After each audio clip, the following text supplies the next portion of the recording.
3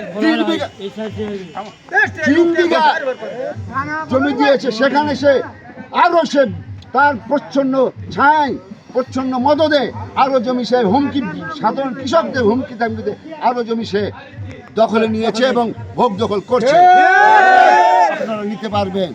আর একটি কথা বলতে চাই, আমার এখানে একটি এনজিও রয়েছে, আমার এনজিও কথা সার্বিক উন্নয়ন গ্রাম উন্নয়ন সংস্থা। এই এনজিওর মালিক মাহমুদুল হাসান কাহার এইখানকার মানুষের, এই নিরীহ খেটে খাওয়া মানুষের প্রায় 5 কোটি টাকা আত্মসাৎ করে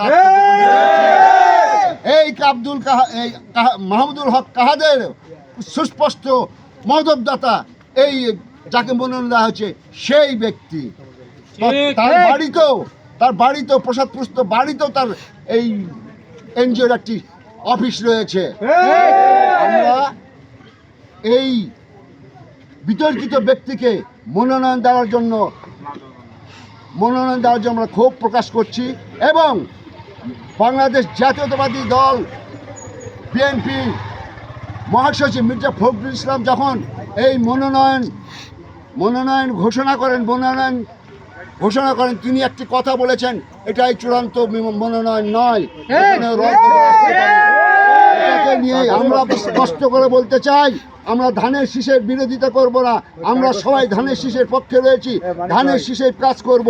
যাকেই মনোনয়ন দেওয়া হোক, আমাদের ভারপ্রাপ্ত মহাসচিব যে নির্দেশ দিয়েছেন, আমরা সেই নির্দেশে ধানের শীষের পক্ষেই কাজ করব। আমরা জোর দাবি জানাচ্ছি, এই বিতর্কিত ব্যক্তিকে মনোনয়ন বাতিল করে এই বান্দা উপজেলায় অনেক সুযোগ্য ব্যক্তি রয়েছে, অনেক সুযোগ্য মানুষ রয়েছে, বিএনপি প্রাণ রয়েছে, অনেক ত্যাগী নেতা রয়েছে, তাদেরকে যে কাউকে দেওয়া হোক আমরা তার পক্ষে স্বতঃস্ফূর্তভাবে কাজ করবো ইনশাল্লাহ। এই বলে আমি আবারও জোরালো দাবি জানাচ্ছি, এই মনোনয়নকে পুনর্বিবেচনা করবেন, সম্মানের সহিত শ্রদ্ধার সহিত আপনাদের সিদ্ধান্ত আমরা মেনে নিব ইনশাল্লাহ।